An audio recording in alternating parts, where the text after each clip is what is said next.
Aloha, welcome back to Aina Bear Farm. I wanted to do a quick video today just talking a little bit about filling in the spaces between your trees and trying to think a little bit four-dimensionally, so thinking about time and succession. So I wanted to concentrate on this little area that I recently was working on. We are in the western shade of an ice cream bean. It is starting to get somewhat large, at least large enough to cast some shade. And ice cream bean, if you don't know, is a nitrogen fixing tree, grows super fast, pumps nitrogen into the ground, really good for the soil. It's a great chop and drop tree, so you can keep cutting pieces off and mulching with it. It does make an edible pod that has like this, I think it tastes like cotton soaked in sugar water. It's, to me, not the greatest thing, but it's kind of interesting. That's where it gets the name ice cream bean, because it's like this fluffy white stuff. Doesn't really taste like ice cream though, good warning. But it's a great fast growing shade producing tree for your food forest or any landscape application. In a lot of situations, you're going to put it in a spot where you intend to cut it back and then keep chopping and dropping it. So that's where you kind of have to think about that fourth dimension. This particular tree, I want to let it get somewhat large. Eventually I might cut it back if it gets a little too out of control, but I do want some shade here. I like the tree. There's just a lot of good things about it. We can also maybe use it as a scaffolding for some vining plants to go up as it gets a little bigger. But what we've done right now, right here under this branch, we planted a grumi chama. So that's the Brazilian cherry. It is a shrub layer plant, so it does like a little bit of shade. Right now it gets shade till maybe 1 o'clock in the afternoon, where the sun is far enough west that it's kind of cutting under this branch. So this branch provides kind of like the perfect dappled shade for that grumi chama. And as the ice cream bean gets a little bit bigger, so will the grumi chama. And eventually maybe I'll take out some of these lower branches to allow that light to keep kind of coming down and not to compete directly and touch the grumi chama. But that's where that thinking in four dimensions comes into play.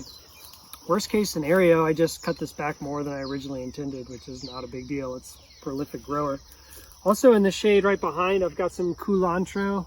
Not cilantro, but Kulantro. It's a more of a longer lasting, hardier herb. So it's in the herb layer again.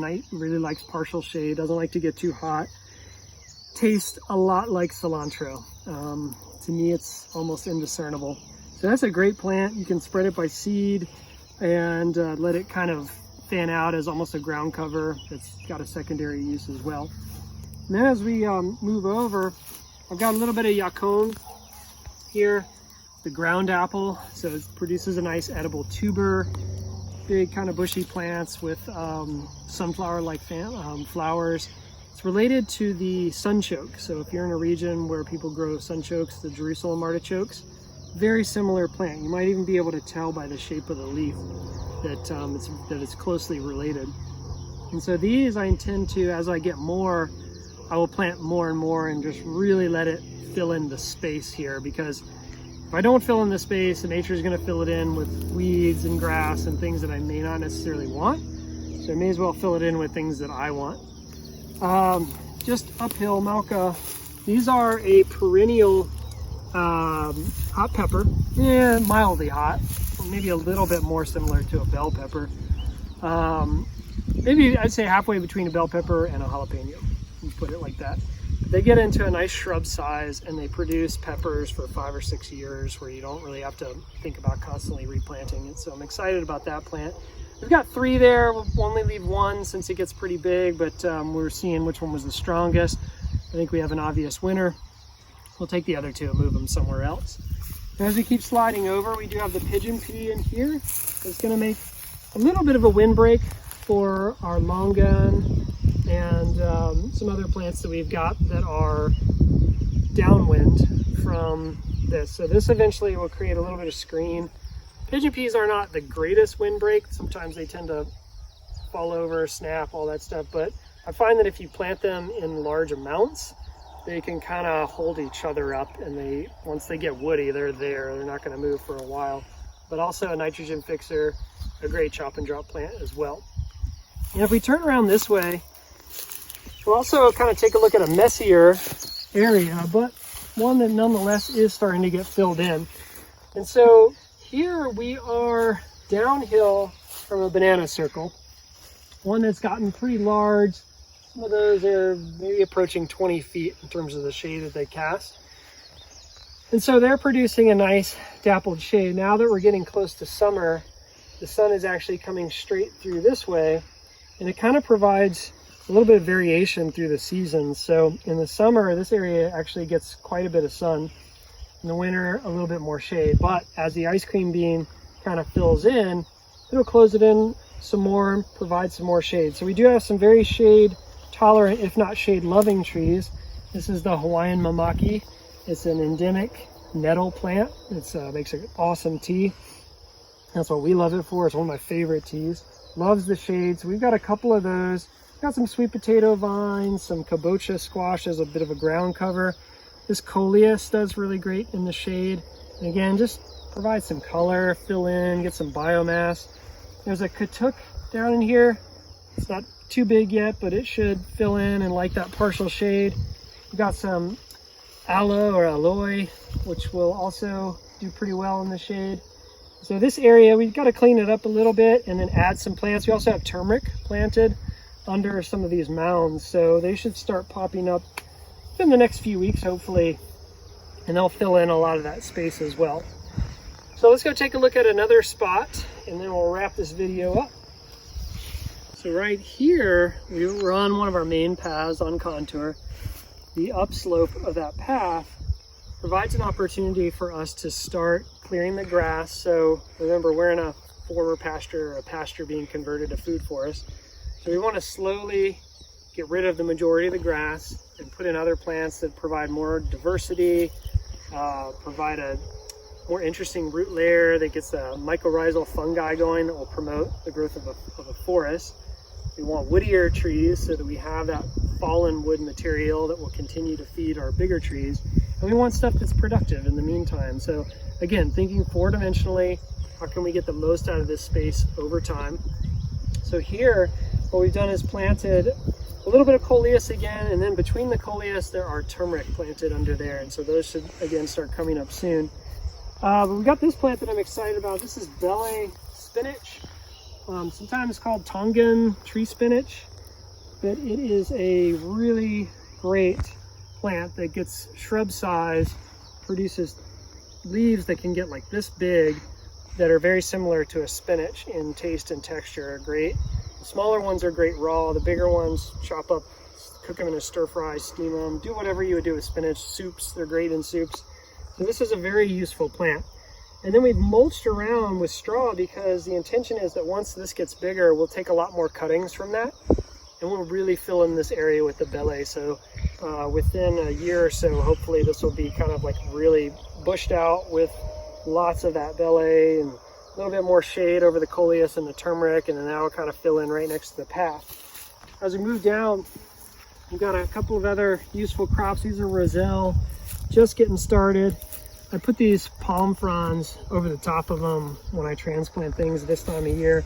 It just gives them a little bit of shade in that midday sun. It's super easy.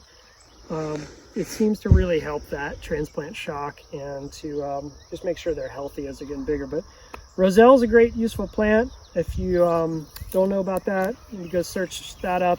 It makes really great teas from the flower buds. And yeah, really one of my favorite teas. Mix that with the mamaki and you've really got something good. So these will fill in kind of shrub layer. They're kind of annual in the way that we use them, in that you end up virtually replanting them every year to get maximized production out of those calyxes, the flower buds. So don't know if this will be permanent, but it's open real estate right now, so why not use it?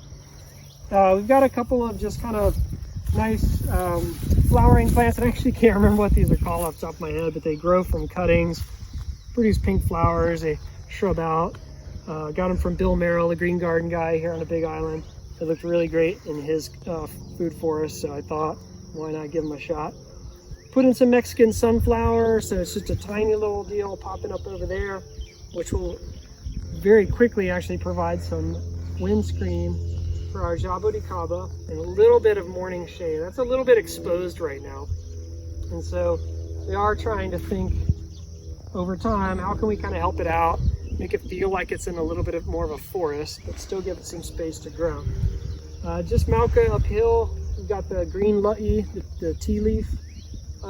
Doesn't do much right now for shade, but if you let it go, it eventually will get pretty big and cast a little shade too. And it's just a pretty friendly neighbor tree because its roots are not that competitive with other plants.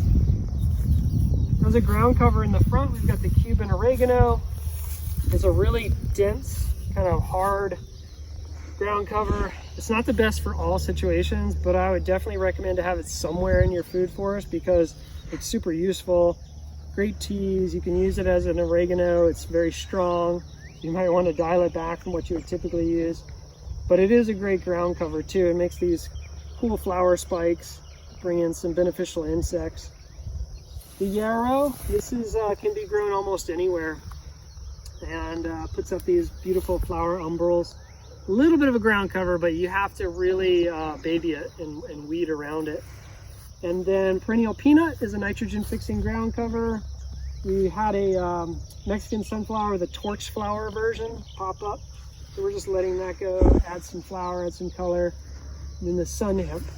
So you can see this is a pretty diverse spot that all we really need now is some bigger plant material for that shade, for that wind protection. We've got a good selection of ground covers in here, and we'll just continue to cut away the grass, let the perennial peanut go, let the oregano go that way, and we'll kind of meet in the middle with some of our other ground covers. So that's it for today. I just wanted to show you guys just how we're filling in some of the spots in our food forest little by little. It's great to go in and get rid of weeds and grasses and things, but unless you have an almost endless supply of foot deep straw or wood chips, you better be thinking about something else to put in the place that you cleared, because nature is going to fill it with something.